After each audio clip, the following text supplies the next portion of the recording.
여러분 안녕하세요. 한국표준건거래소입니다. 올해 그 어떤 정치인이나 연예인보다 더 자주 언급되는 분이 제롬 파월 미 연준 의장인데요.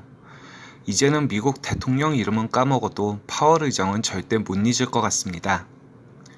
요새 최고의 화두는 뭐니뭐니 해도 금리 인상과 테이퍼링일 텐데요. 지난 13일 미국의 6월 소비자 물가지수, 즉 CPI가 발표됐었죠. 전년 대비 5.4% 상승으로 2008년 8월 이후에 13년 만에 최대 상승폭을 기록했는데요.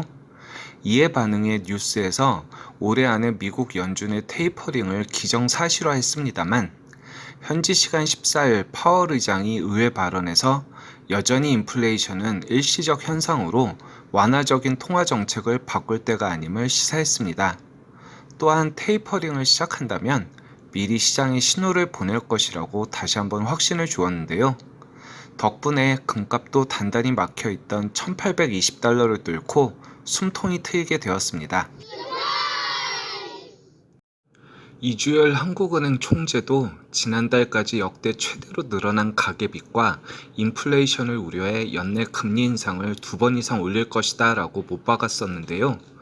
심지어 노무라 증권은 8월부터 한국은행이 금리 인상을 할 것이다 라고 전망하였고 S&P는 연말부터 인상해 현행 0.5%의 기준금리를 내년에 1.25%까지 올릴 것이다 라고 전망했지만 마찬가지로 코로나 재확산으로 인해 우선 현행 0.5% 금리를 유지하는 걸로 결정하였습니다.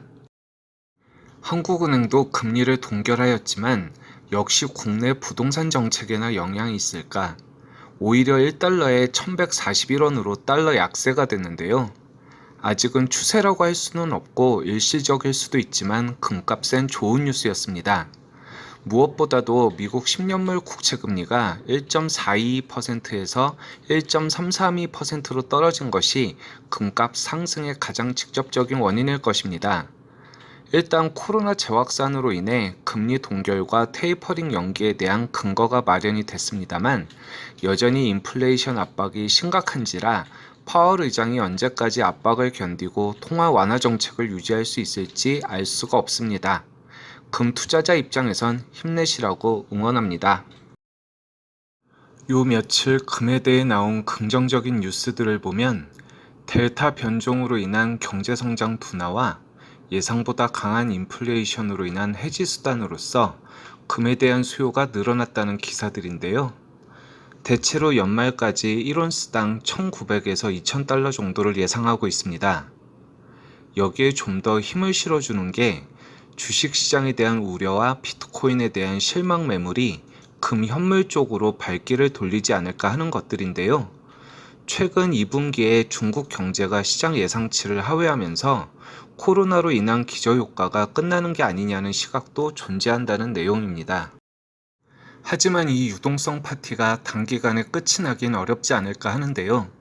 바이든 정부에서 인프라 구축에 쓰기로 한 돈이 1조 9천억 달러인데다 미국의 현재 인프라 상태가 낙후되어 있기 때문에 중국 경기가 둔화된다 해도 원자재 가격 상승은 좀 더 지속될 거라 생각합니다. 다만 테이퍼링이 앞당겨진다면 일시적으로나마 금 가격에 타격이 있을 것 같은데요. 결국 금값의 단기적인 급등보다는 2, 3년을 두고 서서히 상승한다고 가정했을 때 기간을 두고 금 비중을 조금씩 늘리는 게 가장 유리하지 않나 생각합니다.